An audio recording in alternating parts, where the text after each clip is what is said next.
Well, hey there, guys. Yeah, like I was saying earlier this morning, this really is America. We got people from both sides, pro and against, and they're both here sharing ideas, and at times it is getting a little chirpy here. And when you look at the radar, you'll see that, of course, the storm is mostly in the northeast. So it makes sense why places like Boston and New York are impacted. But if you look at the departure board, you'll see flights that are going to Orlando, even Phoenix, that are canceled. That means there's a lot of upset passengers all over the country. Hey there, guys, this is Koslof. I'm here at Jacksonville Beach. I just want to show you some of the damage that we have right now. Mother Nature is just showing off right now. Look at this water right now. Look at how much white foam there is, and actually if we could get it, look at it rush over the dune into the swimming pool on the bottom floor of our condo. It's rushing into that. In fact, you probably can't even see the swimming pool anymore because it's just, that whole area is inundated. Right here, we set up the GoPro here on this, and we looked out at the waves. Why don't we roll some of that video? You can see it right there.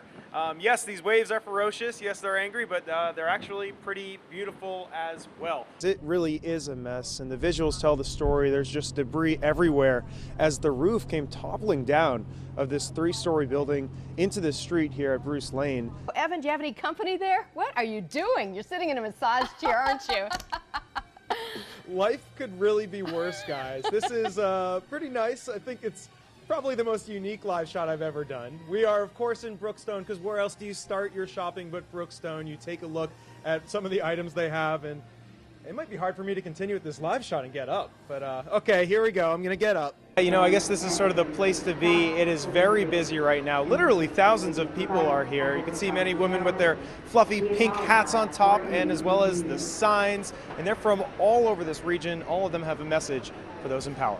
I'm from the Boston area, as you guys know, so snow is like a way of life for us. I've got quite a few snow hacks, but I'm learning today. You know, Americans are pretty innovative. There's some things I've never heard of, which we're going to explore today. It's going to be a conversation. We're going to try them out. You can let me know whether they worked or not. I'll be trying them. It's almost like R2-D2. It's from a company called Starship Technologies. They've created a robot that literally delivers food nearly on their own.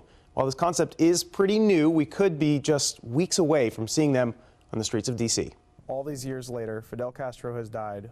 What were your thoughts when you first heard the news? Good. It's about time. The purpose of this hearing is twofold. It's to examine just the progress of the Safe Track program, also to look at any safety issues, and you can imagine that new report on the derailment will be a big focus. Right now, why don't we show you the outside here. We're going through a more residential area just to show you what it looks like. Pretty quiet right now, although the roads are getting a little wet, as is expected. Right, this was all organized by Greenpeace. They sent some seemingly very experienced climbers up this crane right here. They've been there all day, and down below, people couldn't help but look up. This is where our story starts. As people began their morning commute, they noticed some protesters climbing a crane by 15th Street. Immediately, roads were closed down and crowds started to gather. Naturally, their eyes and their phones were aimed at the sky. I mean, it's crazy. I mean, I understand what they're doing, but it's crazy. It's something that you don't see every day. It's amazing. It's amazing to see them up there. Would I be up there? That's pretty high. Eventually, the protesters, who we now know are from Greenpeace, made their big reveal, a massive 70-foot by 35-foot banner reading "Resist." This is what resistance looks like. Jason Schwartz is a spokesperson for Greenpeace and says it's directed for Donald Trump. These activists are here peacefully, non-violently. They're professionals. They know what they're doing. And so hours went by, and the message painted the sky above the White House. Well, I was like, oh man, like these guys are taking over the crane. Like, Stephen Cole was working on the construction site. He says some 40 people from Miller and Long were sent home because they couldn't go to work. They really didn't think that through all the way through, I guess, but about everybody else had to work, but they wanted to get their point across. I guess they got it. Meanwhile, back on the road, people like Monica Saunders were just trying to get through the detours. I'm on my way to work, and now I can't get through. It's right there, and I can't get there. Eventually, hours after they began, it was time to face the music. Just after 1 o'clock, the sign was rolled back up.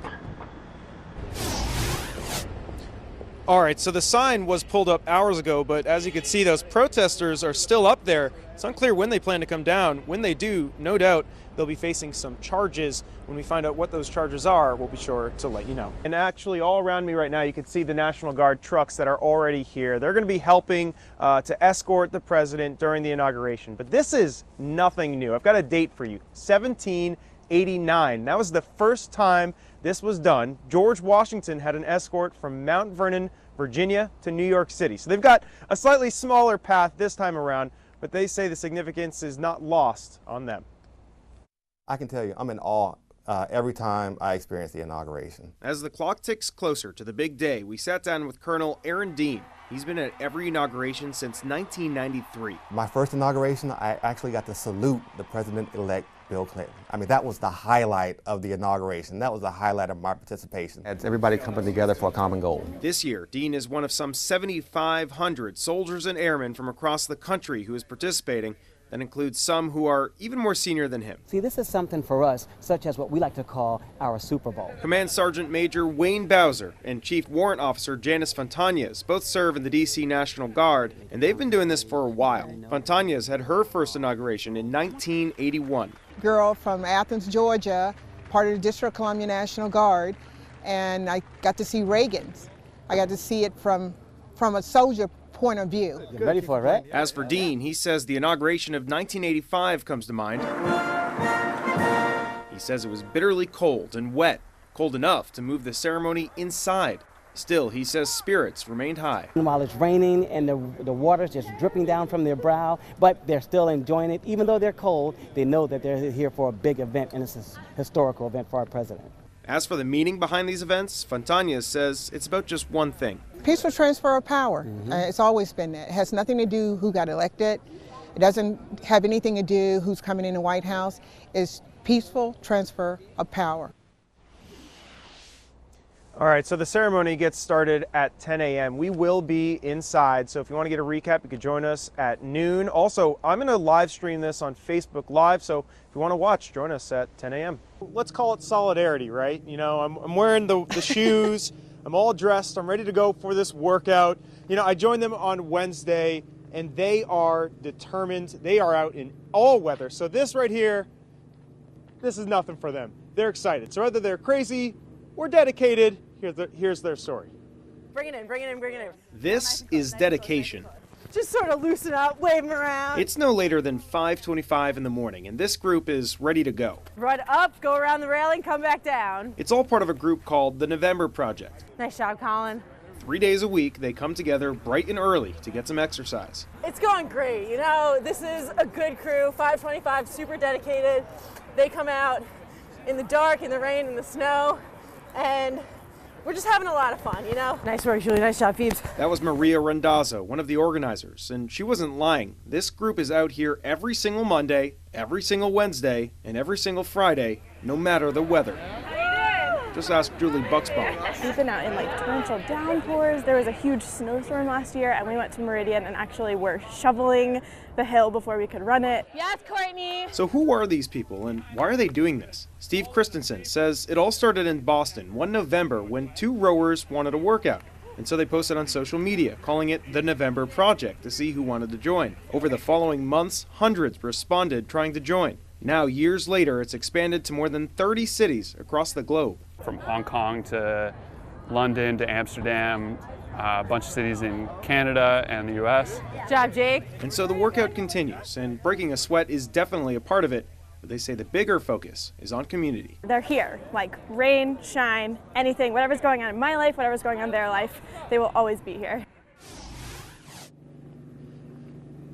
All right, so Mondays are all about hills. As you saw, Wednesdays are all about steps. Guys, I'm not quite sure what to expect today, but hey, if I fail, it's not like I'm doing it on live TV or anything, so, you know, it'll be fun. I'll be ready.